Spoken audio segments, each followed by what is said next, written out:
Well, good evening everyone. How are you?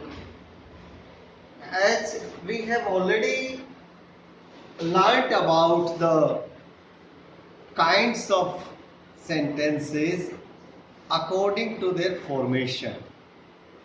See, we have already have had a lot of discussion on how the sentences when they are formed they are of four kinds, and we have already discussed that they are assertive, interrogative, imperative and exclamatory. But today we shall be talking about the structure of the sentences. We shall talk about their structure. We shall see, when we talk about their structure, the sentences are of three kinds, and those three kinds are simple sentences, compound sentences and complex sentences. Let's talk about them one by one.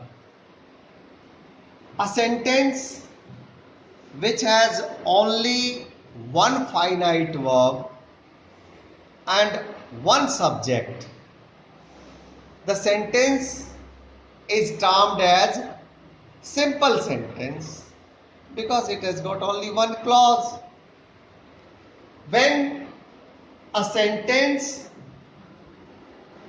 is termed as a compound sentence if it has got two or more clauses and both the clauses or all the clauses have equal status. They are absolutely equal. They are therefore called coordinate clauses. They are joined by coordinating conjunctions. Coordinating conjunctions, as you know, are and, but, yet, still, so, therefore, not only but also, or, either or, neither nor. All these are coordinating conjunctions. So you can distinguish a compound sentence with the help of the conjunctions also, and then moreover they have equal status. See, when I say Ram came to Agra, Sohan went to Delhi, naturally one clause does not depend on the other. Both are coordinate. Therefore, the sentence is a compound sentence. Like here I have taken Nidhi. Okay. Take one more example. Either come in or go out. Neither this clause depends on this, nor this depends on this. Take one more sentence. Neither Prithvi nor Harshit like liars. Again, one clause does not depend on the other. Both are independent. Okay? Prithvi doesn't like liars. Harshit also doesn't like them. Now let's talk about the complex sentences. A complex sentence has one main clause, whereas the other clauses are subordinate clauses. One main clause or principal clause, and the other, it may be one, it may be more, are subordinate clauses. For example, if I speak, Sumit says what he means. So, what he means is subordinate. Sumit says is the principal clause. Sukirti went to the village where she was born. Sukirti went to the village where she was born. Again, one clause depends on the other. Uneasy lies the head that wears a crown. God helps those who help themselves. Here all the clauses, you can see the subordinate clauses depend on the principal clause or the main clause. We have been talking about the subordinate clauses. So, let's see. Already you have learnt about them. Let's revise them once more. Subordinate clauses are of three kinds: noun clause, adjective clause and adverb clause.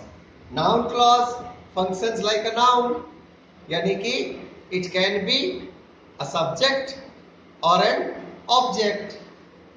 Adjective clause, an adjective clause or a relative clause is usually introduced by a relative pronoun. Mind you, this clause will be introduced by a relative pronoun. You know all the relative pronouns? All the WH words.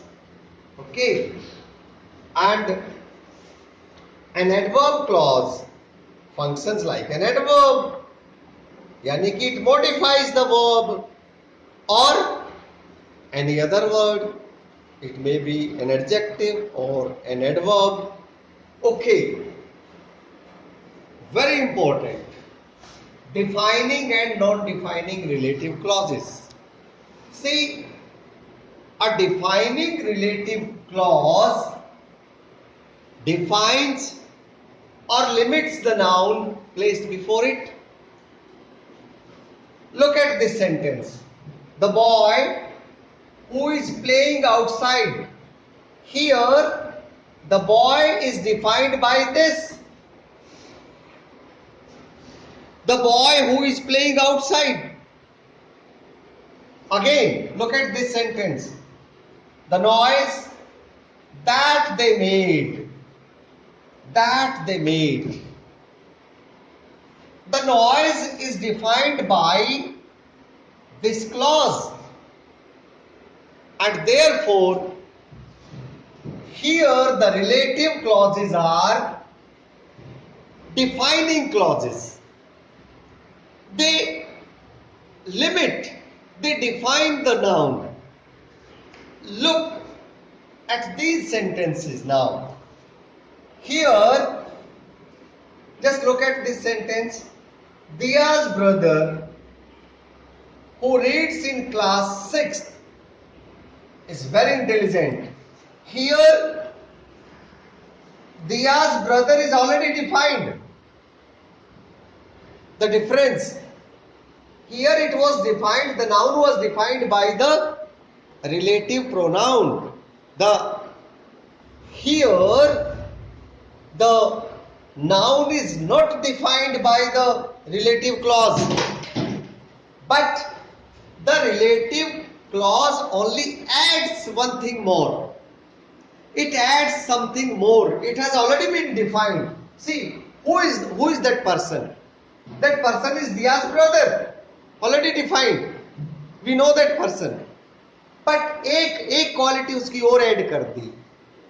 The relative pronoun has added one more quality.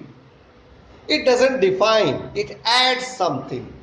So therefore, it is known as the non-defining relative clause. This is the difference between a defining and a non-defining relative clause. A non-defining relative clause is always put after the noun with commas. we put commas with it. See, look at this clause. Here we have placed one comma here, then again one comma here. So it has to be encircled, it has to be put with two commas. Now the last one, the adverb clause, we all know it functions like an adverb, and the adverb clause may be classified as adverb clause of time, adverb clause of place, adverb clause of manner, purpose, reason or cause, result or effect, condition, comparison, contrast or concession, proportion. We have already read about them. We shall be practicing a lot about them for the next 2 days. So I'll send you the exercises. You keep sending me your solutions as well as your doubts. Thanks for joining. Thank you.